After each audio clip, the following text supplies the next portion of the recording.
وزیر اعلیٰ خیبر پختونخوا علی امین گنڈاپور نے میڈیا سے گفتگو کرتے ہوئے کہا ہے کہ ان پر بہت تنقید ہو رہی ہے. ہو سکتا ہے کہ تنقید کرنے والوں کا کوئی ایجنڈا ہو. پارٹی کے اندر گروہ بندی ہے جو انہوں نے نہیں بنائی اور انہوں نے کبھی کوئی سازش یا لیگ پولنگ نہیں کی. انہوں نے کہا کہ پشاور میں جلسے کے لیے میں کہتا ہوں 1 کروڑ لوگ لے کر آؤ. لاہور اور راولپنڈی کے جلسے کے دوران کنٹینرز اور آنسو گیس جھڑپوں کے واقعات ہوئے جن کے لیے وہ خود کو ذمہ دار نہیں سمجھتے. انہوں نے کہا کہ بیٹھ کر ٹک ٹاک کرنے سے کوئی نہیں آئے گا. گولیاں چلتی وہ خود بھی دیکھ چکے ہیں. علی امین گنڈاپور کا کہنا تھا کہ وہ خودکشی نہیں کریں گے بلکہ لڑ کر مرنے کو تیار ہوں گے.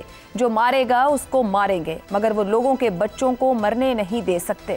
انہوں نے بتایا کہ پارٹی نے انہیں شرکت کے لیے کہا. اکتوبر میں بانی نے کام سونپا. نومبر کے لیے 3 دن تک اتنی بڑی جدوجہد آسان نہیں تھی. میں تو نکل آیا جب علیمہ خان کو گرفتار کیا ایک بندہ نہیں تھا.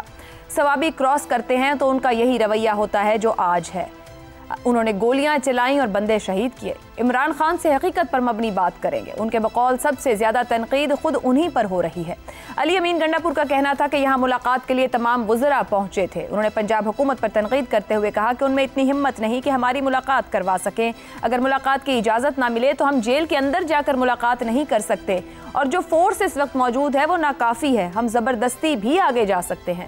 علی امین گنڈاپور نے یہ بھی بتایا کہ پہلے خیبر پختونخوا پہ سیلاب کے باعث عمران خان سے ملاقات نہ ہو سکی. علی امین گنڈاپور کے بیانات کو سیاسی پس منظر میں رکھ کر دیکھنے سے چند واضح رجحانات اور خدشات ابھرتے دکھائی دے رہے ہیں. سب سے پہلے یہ کہ گنڈاپور اب بھی خود کو عمران خان کے مزاحمتی رویے کے ساتھ کھڑا رہنے کی آپٹکس دکھا رہے ہیں. وہ اس موقف کو دہرا رہے ہیں کہ وہ براہ راست لڑائی کے لیے تیار ہیں. اپنے آپ کو قربانی دینے والا دکھا رہے ہیں اور ساتھ ہی عمران خان کے حق میں سچ بولنے کا اندیا بھی دے رہے ہیں. اس پالیسی کا مقصد بنیادی طور پر 2 چیزیں ہو سکتی ہیں. ایک پارٹی کارکنوں کو ہمت اور جذبہ دکھانے کی کوشش اور دوسرا خود اپنے پر ہونے والی اندرونی تنقید کو سازش قرار دینے کی کوشش. گنڈاپور پر عمران خان اور سوشل میڈیا کی ٹیم کی طرف سے دباؤ میں بھی مسلسل اضافہ ہوتا جا رہا ہے.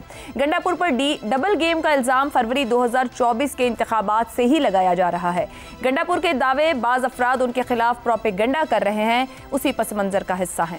ایسے میں بنیادی سوالات 2 ہی ہیں کہ اب عمران خان بھی علی امین گنڈاپور کی ڈبل گیم کو برداشت نہیں کر پا رہے یا پھر اب علی امین گنڈاپور خود بھی 15 اضلاع کا سفر طے کر کے پشاور تک پہنچنے میں تھکان محسوس کرنے لگے ہیں.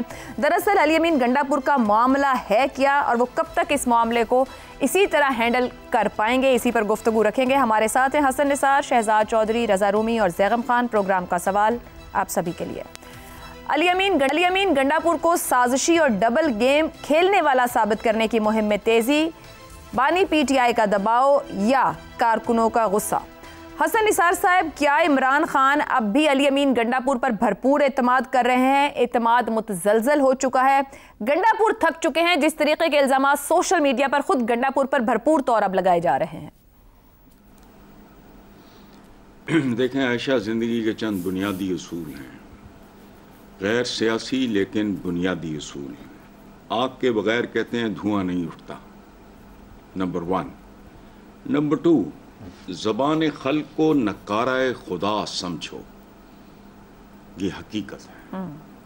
کوئی پاپولر ہے تو وہ حرف آخر ہے، پھر صحیح غلط یہ سیکنڈری ہے. تیسری اور اصلی بات کہ اگر علی امین گنڈاپور نہ سازشی ہے نہ ڈبل گیم کھیلنے والا ہے اور امیج اس کا بن گیا ہے سازشی اور ڈبل گیم کھلاڑی کا، تو اس کا نااہل ترین اور نالائق ترین ہونا شک و شبہ سے بالا تر ہے. سیاستدان کی ایک ڈیفینیشن ہے کہ وہ کیا فاختہ فوختہ جو بھی ہوتی ہے اس کے نیچے سے اس کے انڈے نکال لے تو اس کو پتہ نہیں چلتا. یہ نہ سازشی ہے نہ ڈبل گیم کر رہا ہے، شہرت یہ کمالی ہے. تو دیٹ از مور دین انف کہ وہ اس کام کے لیے سوٹ نہیں کرتا. میں اس میں نہیں جاتا کر رہا ہے نہیں کر رہا ہے، کافی ہے. بیٹھے بٹھائے میرے پہ جو الزام لگتا ہے میں نے کمایا ہوتا ہے، ایویں مجھے گھر بیٹھے بٹھائے وہ قاتل قرار دے، یہ نہیں ہوتا، بالکل نہیں ہوتا. اور اس سے بڑی جہالت ممکن ہے کہ اتنا خوفناک، مطلب سازشی ہونا، ڈبل گیم، یہ مکروہ ترین الزامات وہ لگ جائیں اور آپ ہو ہی نا.